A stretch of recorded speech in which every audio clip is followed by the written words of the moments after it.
নমস্কার দর্শকবৃন্দ, এই মুহূর্তের গুরুত্বপূর্ণ আপডেট হলো বিরাট জয় প্রাথমিকের শিক্ষকদের, দিতে হবে না টাকা ফেরত জানালো কলকাতা হাইকোর্ট। সাম্প্রতিক প্রকাশিত এই প্রতিবেদনটি আমরা বিস্তারিত জেনে নেব।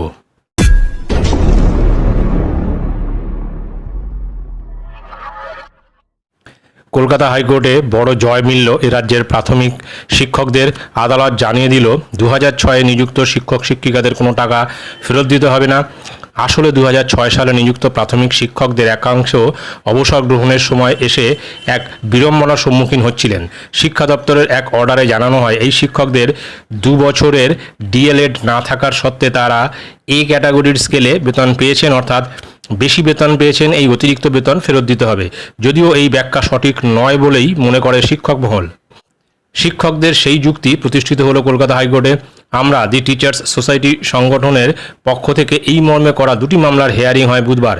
প্রথম দিনেই বিচারপতি পরিষ্কার জানিয়ে দেন 2006-এ নিযুক্ত শিক্ষক শিক্ষিকাদের কোনো টাকা ফেরত দিতে হবে না এবং তাদের পেনশন ফিক্স হবে শেষ বেতনক্রমের ভিত্তিতে, অর্থাৎ শিক্ষকতায় যোগদানের দিন থেকেই এ ক্যাটাগরির স্কেল পাবেন তারা। এই প্রসঙ্গে জানতে চাইলে আমরা দি টিচার্স সোসাইটি সংগঠনের রাজ্য আহ্বায়িকা পৃথা বিশ্বাস জানান, এই জয়ের ভিত্তিতে 2006 সালে নিযুক্ত শিক্ষক শিক্ষিকাদের এ ক্যাটাগরি সংক্রান্ত জেনারেল অর্ডারের লক্ষ্যে প্রস্তুতি শুরু আমারও। শুধুমাত্র সংগঠনের সদস্যদের নয়, সমস্ত প্রাথমিক শিক্ষকদের যে কোনো রকম বঞ্চনার বিরুদ্ধে কণ্ঠস্বর আমরা। ইস্যুভিত্তিক লড়াইয়ে সর্বোচ্চ দেবে আমরা। আইনি পথে যেমন ঠিক তেমনি রাস্তার লড়াইয়েও জয় ছিনিয়ে আনবে। এই সঙ্গে তিনি সকলকে সংগঠনের সঙ্গে থাকার আহ্বান জানান।